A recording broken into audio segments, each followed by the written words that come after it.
Olá, meus irmãos, graça e paz de Jesus seja multiplicado sobre a sua vida.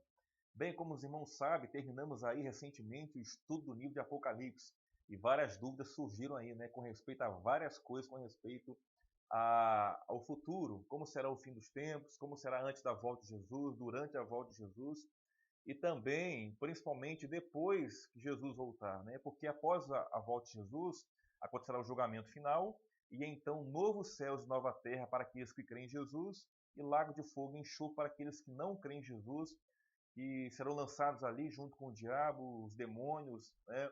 O falso profeta, a besta do Apocalipse, enfim, todos serão lançados, aqueles que não creram em Jesus como Senhor e Salvador.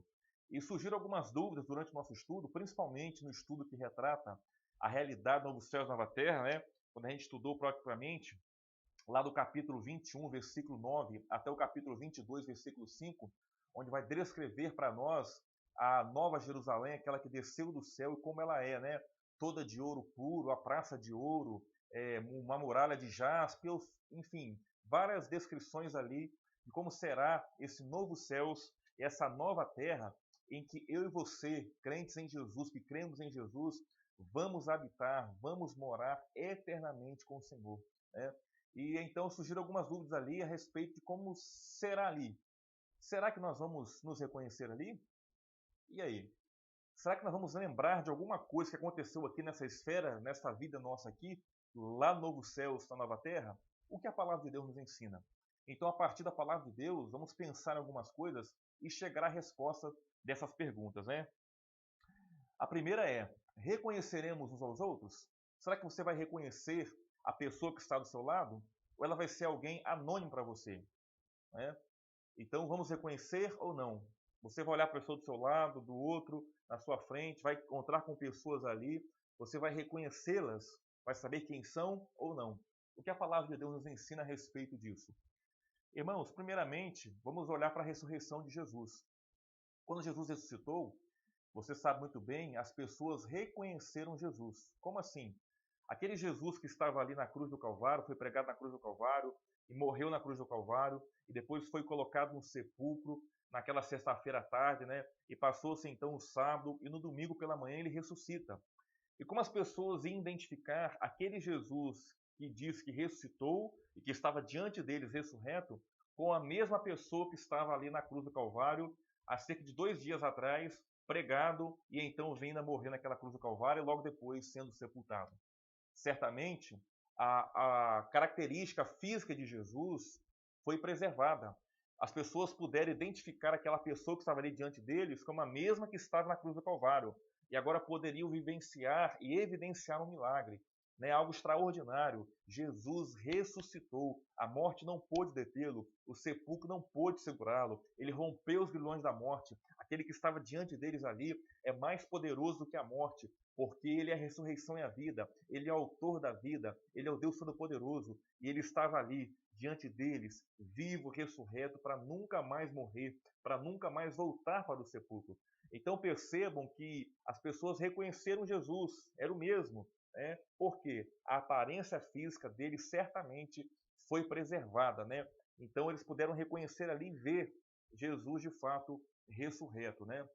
Então reconheceram Jesus, o da cruz com o ressurreto, né? Então, a primeira questão aqui é que a sua aparência física é preservada, né? É claro que, por exemplo, quando você ressuscitar, é claro que você não vai ressuscitar, né, com aquele pezinho de galinha, com aquela mancha, aquela cicatriz de alguma espinha, com aquele sinal, não. A sua feição será preservada, né? Só que será algo completamente perfeito. Sua pele vai ser muito mais bonita, muito mais exuberante do que uma pele, e muito melhor do que uma pele de uma criança, por exemplo, de um bebê recém-nascido. Será algo completamente perfeito, algo sublime, né? Então, isso vai acontecer, né? Certamente. Mas a característica física que identifica você, então ela será preservada, né? Porque em Jesus ressurreto, isso foi preservado, né? E a palavra de Deus nos mostra que nós ressuscitaremos à semelhança de Jesus Cristo, né? Percebam também que Apocalipse 1:7 diz para nós, né? Eis que vem com as nuvens e todo olho verá, até quantos o traspassaram, e todas as tribos da terra se lamentarão sobre ele, certamente. Amém. Esse texto diz que Jesus virá e verá visivelmente, toda a terra vai contemplar a sua volta, e todo olho verá. E observe aí a próxima frase. Até quantos o traspassaram. O que o texto bíblico está dizendo para nós? Que aquelas pessoas que estavam ali na cruz, que debocharam de Jesus, que riram de Jesus, que disseram, você não é Deus, desça da cruz para crermos em ti. Aí quando Jesus falou, Eli, Eli, lama sabachthani, né? E aí fala assim, está clamando por Elias, vejamos se Elias vem salvá-lo. Então essas pessoas que estavam ali na cruz, que viram, contemplaram com seus olhos a crucificação de Jesus, elas também estarão diante de Jesus na sua volta, vendo a sua volta, o seu retorno, e verão de fato, né, Jesus, o seu poder, a sua glória, a sua majestade, e vão confessar com os seus lábios, vão se prostrar com os seus joelhos, né, e vão confessar com os seus lábios que Jesus Cristo é o Senhor, para a glória de Deus Pai, né? Então essas pessoas vão ver Jesus. E pergunto, como essas pessoas vão identificar esse Jesus que vem nas nuvens com poder e grande glória, com o mesmo Jesus que viram lá na cruz do Calvário naquele dia quando estavam vivos? Certamente, essa aparência física é preservada para que identifiquem como a mesma pessoa, o mesmo Jesus, né? Então, mais uma vez aqui para corroborar, né, que essa aparência física será preservada, né? As pessoas que viram a crucificação reconhecerão a Jesus, ou seja, a aparência física de Jesus, ela será preservada, né? Para que as pessoas possam de fato reconhecer Jesus como o mesmo, né? Aquele que estava na cruz do Calvário e esse que está aí diante deles, né? E vamos caminhar aqui mais um pouco. A palavra de Deus também diz, Mateus 8, versículo 11, e você conhece muito bem esse texto, né? O próprio Jesus disse, digo-vos que muitos virão do Oriente e do Ocidente e tomarão lugares à mesa, com Abraão, Isaque e Jacó no reino dos céus. Então, irmãos, percebam aí que Jesus diz que muitos se assentarão no reino dos céus, ou seja, no novo céu e nova terra, com Abraão, com Isaque e com Jacó. Como nós saberemos que é Abraão, que é Isaque, que é Jacó? Então percebam que nós necessitaremos reconhecer, opa, está ali Abraão, está ali Isaque, está ali Jacó. Então, ou seja, perceba que as pessoas vão reconhecer, vão identificar umas às outras nesse novo céus e nova terra, né? Então, será possível sim, né, nós nos reconhecermos uns aos outros, você conhecer, né, reencontrar pessoas queridas que já partiram em Cristo, que estão nos céus com o Senhor. Então será possível você reencontrar essas pessoas, né, e poder abraçá-las e poder estar com elas, reencontrar entes queridos, servos de Jesus que já partiram, você poderá vê-las e reconhecê-las e saber de fato quem são elas, né? É assim que a palavra de Deus nos mostra aqui nesses textos bíblicos, né? E aí vem uma outra pergunta, né? Vou sofrer se não ver um parente no céu?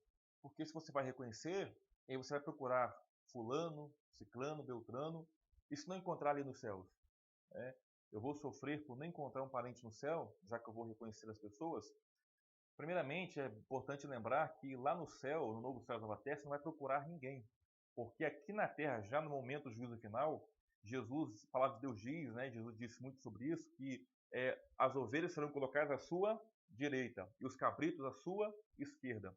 Então já saberemos aqui, antes do novo céu e nova terra, no momento do julgamento, quem são os salvos que estarão em eternidade com Cristo e quem são os perdidos que não creram em Jesus e estarão na eternidade no lago de fogo e enxofre, separados, banidos da presença de Deus, né? Então já saberá, nesse momento, quem estará de um lado e quem estará do outro, né? E então, no novo céu e nova terra, quando eu estiver ali, lembrar que meu parente, né, A, B ou C não está ali, eu vou sofrer por conta disso? Irmãos, eu creio que não. Por quê? Porque a palavra de Deus diz que no novo céu e nova terra nós seremos consolados por Deus, né? E essa consolação é algo completo, algo pleno, algo de fato sublime. Seremos completamente consolados pelo próprio Deus. E uma outra questão também, que eu entendo que nós não sofreremos, é a justiça de Deus. Porque as pessoas que serão lançadas no lago de fogo e enxofre, serão lançados no lago de fogo e enxofre, por quê? Porque rejeitaram Jesus. E serão lançados ali, e ao serem lançados ali, cumprir-se-á então a justiça de Deus. Deus, o justo Deus, de fato punirá os pecadores pelos seus pecados, né? E tem uma questão muito importante aí. Elas estarão no lago de fogo e enxofre, porque rejeitaram a Jesus Cristo. Quando você estiver diante de Jesus, quando você for semelhante a Jesus, quando você for igual a Ele em santidade, um coração igual a Ele, né? Você pensar o que Ele pensa, desejar o que Ele deseja, sentir o que Ele sente, for completamente santo e puro, como santo e puro é o Senhor Jesus Cristo, você vai perceber a gravidade do que é rejeitar a pessoa de Jesus, do que é não crer na pessoa de Jesus, do que é dar as costas para Jesus, do que é desprezar a pessoa de Jesus Cristo. No novo céu e nova terra, sendo perfeitos, nós teremos a consciência disso, irmãos. Então, por causa da consolação plena que virá de Deus e da justiça de Deus sendo realizada e manifesta, eu creio que nós não sofreremos por lembrar de algum parente que não vai estar ali no novo céu e nova terra, né? E vamos desfrutar ali na presença do Senhor Jesus Cristo. Então eu creio que não haverá este sofrimento, né? Até porque a palavra de Deus diz que Deus enxugará dos olhos toda lágrima. Ele não haverá mais choro, nem luto, nem pranto, nem dor, nem coisa alguma que o pecado trouxe, né? Viveremos para sempre perfeita paz, num gozo eterno, na presença de Deus, louvando e adorando ao Senhor, o nosso Deus, né? E uma outra pergunta que surgiu durante nossos estudos, né? E trago ela aqui para nós. Haverá lembrança das coisas aqui? Se eu vou reconhecer as pessoas, então eu vou lembrar das coisas daqui? Vamos ver algumas coisas aqui que a palavra de Deus nos mostra, nos diz. O texto básico aqui que a gente, né, toma por base aqui, Apocalipse 21 e 22, né, que descreve essa realidade do céu e nova terra. Quando descreve essa cidade, né, a Nova Jerusalém celestial, e um detalhe, irmãos, esse novo céu e nova terra não será num jardim, né, com corvos ali. Acredito que vai ter corvos, vai ter jardins, mas não será, né, como no princípio lá no Jardim do Éden, né? Um novo jardim, um novo Éden, novo céu e nova terra, né? Pessoas sentadinhas, aquela nuvenzinha branca, ou sentadas nas nuvens, não, né? A palavra de Deus descreve que o início foi no jardim, né? Uma vida, como alguns dizem, né, rural. Mas o novo céu e nova terra será uma vida urbana, será numa cidade. Então vamos viver, morar numa cidade e vamos louvar e exaltar a Deus, vamos servir a Deus ali, trabalhar ali, né, para a honra e para a glória de Deus, né? Então, quando descreve essa cidade santa, Nova Jerusalém, né, que descreve essa realidade, novo céu e nova terra, há umas coisas interessantes aqui na descrição dessa nova cidade, né, essa Nova Jerusalém, novo céu e nova terra. Diz aí Apocalipse 21, 12. Tinha uma grande e alta muralha, com 12 portas e 12 anjos junto às portas. Nas portas estavam escritos os nomes de quê? Das 12 tribos de Israel. Então, observe que na Nova Jerusalém, no novo céu e nova terra, há alguma coisa que nos arremete às 12 tribos de Israel. Então, como é que eu vou saber identificar lá, né? Não sei como será, claro que é uma descrição simbólica, mas é algo que nos arremete a uma realidade vivenciada onde? Aqui no tempo e na história, né? No caso, as 12 tribos de Israel. Outro versículo bíblico aí, versículo 14, agora o capítulo 21. A muralha da cidade tinha 12 fundamentos, e sobre estes estavam os 12 nomes de quem? Dos 12 apóstolos do Cordeiro. Pedro, Tiago, João, André, Mateus, Bartolomeu, né? Todos aqueles apóstolos de Jesus Cristo. Então, no novo céu e nova terra, vai haver, né, nessa descrição simbólica de uma muralha com 12 fundamentos, algo que nos arremete aos 12 apóstolos, que fizeram parte do colégio apostólico de Jesus, do ministério de Jesus, né, os discípulos de Jesus, e aqui no tempo e na história, né? Então, algo lá, nesse novo céu e nova terra, porque a descrição dessa nova Jerusalém que desce dos céus, nos arremete a algo vivido aqui no tempo e na história, no caso, os 12 apóstolos, né? E uma outra coisa, irmãos, muito importante, que não poderíamos deixar de lembrar, né? Se não houver lembrança das coisas aqui, também não lembraremos de algo que eu considero o maior acontecimento, os dois maiores acontecimentos da história da humanidade, que é a morte e ressurreição de Jesus. Então, se pensarmos que não lembraremos de nada aqui, também temos que pensar que não lembraremos da morte e ressurreição de Jesus. E a morte e ressurreição de Jesus, irmãos, é a razão de nós estarmos lá no novo céus e nova terra. Por que você vai estar no novo céu e nova terra? Porque eu vou estar lá. Porque Jesus morreu a nossa morte, morreu no nosso lugar e ressuscitou da morte, venceu a morte e vai compartilhar conosco a vitória. Então, esquecer de tudo aqui seria esquecer da morte e ressurreição de Jesus na cruz do Calvário em nosso lugar, dos maiores acontecimentos da história, né? Em que o nosso Salvador ocupa o nosso lugar, paga pelos nossos pecados, sofre sobre nele a ira de Deus sobre os nossos pecados, né? E seria então esquecer disso também. Então eu creio que nós não poderemos esquecer disso, né? E alguma uma coisa interessante também, quando Jesus ressuscita, ele já está com o corpo glorificado e ele aparece aos discípulos e um dos discípulos não estava ali quando ele aparece naquela casa fechada, né? E você lembra muito bem de quem é, não lembra? Foi o discípulo, tá até ajudinha aí no slide, né? Tomé. Ele não estava ali. E quando ele chega, Jesus não estava mais ali. E eles falam assim: Tomé, você não vai acreditar quem esteve aqui agora. Jesus apareceu aqui, vivo e ressurreto. O que Tomé fala? Não, não apareceu, não é possível. Não, isso não é possível. Ele não apareceu aqui. E eu não vou acreditar se não colocar a mão nas mãos dele e do lado dele para ver que de fato é ele. E o que acontece 8 dias depois? Quem aparece novamente naquela casa? Jesus. E quem estava ali agora? Tomé estava ali. E o que Jesus faz? Ele se dirige diretamente, logo de início, a Tomé, fala: Tomé, vem cá, toque aqui, veja que sou eu, veja minhas mãos, veja o meu lado, veja que de fato sou eu, né? Então, ou seja, Jesus com o corpo glorificado ainda tem ali as marcas dos cravos que ele foi pregado na cruz do Calvário.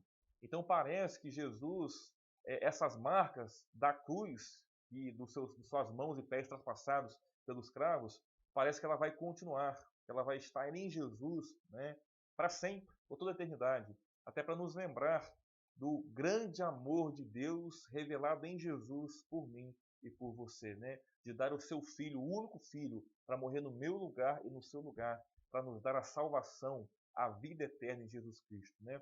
Então percebe, irmãos, que vai estar ali as marcas dos cravos das mãos de Jesus e do seu lado. E ao olhar para aquilo, o que é isso? O que vem a ser isso? Por que é uma marca? Será que nós, né, não seria um pouco estranho não lembrar, né, e olhar para que vai estar ali, se não vamos lembrar de nada? Então percebam como parece, vamos lembrar das coisas aqui, né? Uma outra coisa, Jesus, quando estava com os discípulos celebrando a ceia do Senhor, celebrou a Páscoa e logo em seguida ele celebra a ceia do Senhor, que substitui a Páscoa judaica, né? A ceia. E ao celebrar a ceia, ele diz uma coisa interessante. Ele diz assim, Jesus Cristo falando, lá em Mateus 26, 29. E digo-vos que desta hora em diante não beberei deste fruto da videira, até aquele dia em que o hei de beber novo convosco no reino de meu Pai. Então Jesus celebra a ceia, parte o pão, distribui o cálice, né?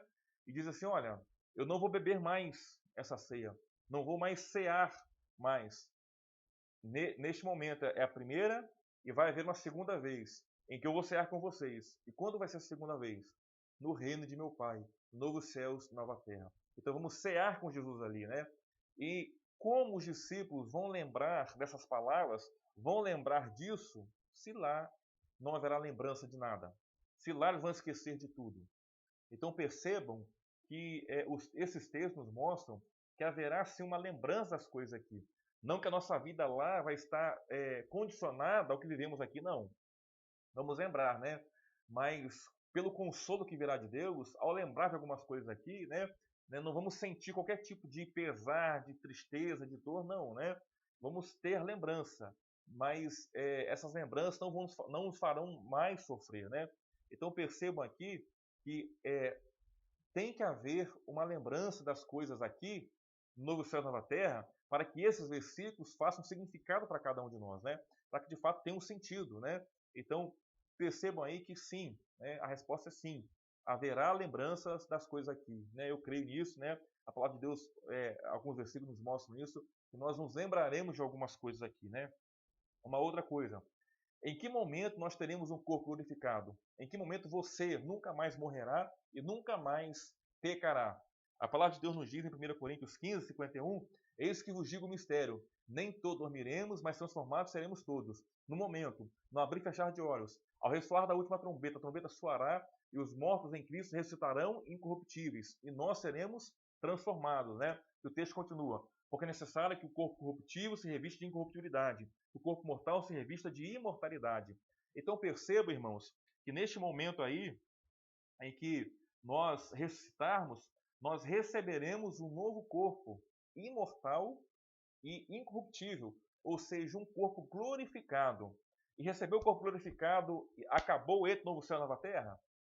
Não. Perceba que vem ainda aí, ó, a vitória sobre a besta, o falso profeta. Tudo isso acontece após a ressurreição.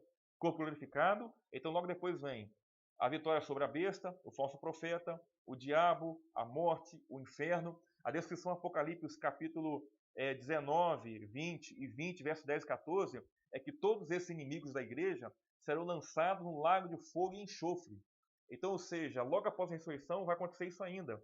Então, se a memória foi apagada, em que momento ela foi apagada? Ou será apagada? Porque o corpo já está glorificado. Morte nunca mais e pecado nunca mais. Mas ainda vamos ver a besta lançada no lago de fogo, o falso profeta, o diabo, os demônios, a morte e o inferno, né?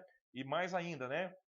Os ímpios que morreram, e tanto antes da volta de Jesus, como no dia da volta de Jesus, que serão mortos também, né? Vão ressuscitar, e todos, sem exceção, desde o primeiro a morrer na história da humanidade, que é Abel, até o último ali naquele dia da volta de Cristo, todos vão ressuscitar e vão comparecer perante o tribunal de Deus para o juízo final. Então percebam aí, irmãos, que vão acontecer algumas coisas a mais ainda antes de começar os novos céus e a nova terra. Pergunto novamente, em que momento, se não vamos lembrar de nada, em que momento nossa memória será apagada? Na ressurreição? Não seria o momento mais propício? Na ressurreição? Né? Então percebam aí, irmãos, que nós sim lembraremos das coisas aqui, né? E essas coisas não nos trarão sofrimento. Quero trazer à memória dos irmãos aqui um estudo que a gente teve, né, logo lá no início do livro de Apocalipse, quando fala lá em Apocalipse capítulo 6, verso 9 e 11, quando Jesus Cristo abre o quinto selo, João vê as almas dos mártires, as almas daqueles que morreram por causa do testemunho de Jesus, da pregação do Evangelho. Como, por exemplo, Paulo, Pedro foram mortos por causa de Jesus Cristo e tantos outros. Policarpo, o bispo de Esmina, foi morto queimado em praça pública, né? Então as almas estavam ali clamando, e eles clamavam, né? Diz o texto bíblico lá, no versículo 10 do capítulo 6, eles clamavam em alta voz, até quando, ó soberano, santo e verdadeiro, esperarás para julgar os habitantes da terra e vingar o nosso sangue? Então, os irmãos nossos que morreram em Cristo e que foram mortos por causa do testemunho de Jesus, por causa do Evangelho, as almas deles estão hoje no paraíso. E João, então, naquele momento, vê essas almas no paraíso, clamando para Deus o seguinte: até quando, ó soberano, santo e verdadeiro, no caso, Deus, né, esperarás para julgar os habitantes da terra? Então, percebo que eles lembram das coisas aqui. E lembram até a maneira como foram mortos. E vingar o nosso sangue. Então percebe que eles lembram do que aconteceu, lembram das coisas aqui, lembram até como foram mortos, né? Mas observe aí, irmãos, que eles não sofrem, né? Os santos, como está escrito aí, né? Os santos no céu hoje não sofrem ao lembrar, porque eles lembram, mas eles não sofrem. E por que não sofrem? Porque nós sabemos que aqueles que estão no paraíso hoje, as suas almas estão lá conscientes de onde estão, do que estão vivendo. Elas não estão lá no paraíso sofrendo, porque lá não há sofrimento, lá não há dor, lá não há luto, lá não há choro, né? Eles estão ali alegres, consolados por Deus, estão ali aguardando a ressurreição dos mortos para voltarem para os seus corpos e ressuscitarem incorruptíveis e imortais, né? Então eles lá hoje, lembrando de como foram mortos, eles não estão sofrendo. E assim certamente também, irmãos, nós, ao lembrarmos das coisas aqui, ao lembrarmos e reconhecermos, melhor dizendo, uns aos outros, certamente também não sofreremos por reconhecer uns aos outros e por lembrar uns dos outros, né? Então são essas realidades que nos apontam a palavra de Deus, e por isso, né, podemos afirmar que sim, nós reconheceremos uns aos outros novo céu e nova terra, como eu disse, né, agora há pouco. Você vai reconhecer aquele ente querido, aquele servo de Deus, aquela serva de Deus que já partiu, que já está com o Senhor. Você vai reencontrá-lo, você vai reconhecê-lo, você vai olhar para um lado, vai ver Davi, vai ver ali Moisés, vai ver ali Elias, vai ver Enoque e tantos outros servos de Deus que viveram com Deus e que estarão no novo céu e nova terra, porque foram lavados, remidos e perdoados pelo sangue do Cordeiro.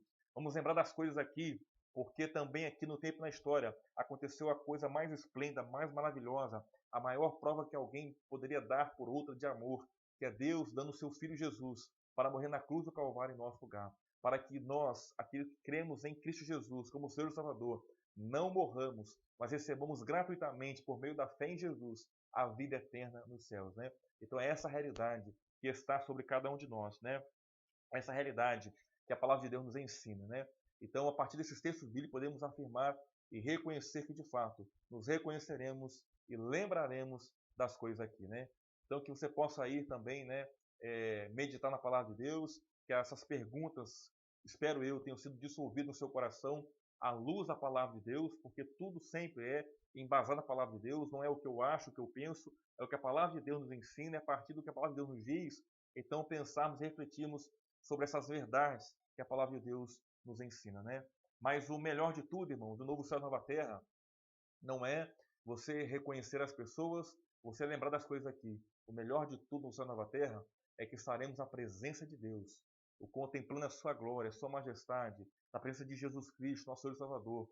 Estaremos ali para nunca mais morrer, para nunca mais pecar, para vivermos eternamente, servindo e adorando ao Deus Todo-Poderoso, ao Deus que nos criou para a sua honra e para a sua glória, né? Que grande bênção, que maravilha será nesse momento em que nós, a partir deste momento de glória e para toda a eternidade, vivermos tudo isso e desfrutarmos tudo isso na presença de Deus e para a glória de Deus, né? Certamente por isso, como dissemos várias vezes nos nossos estudos, né?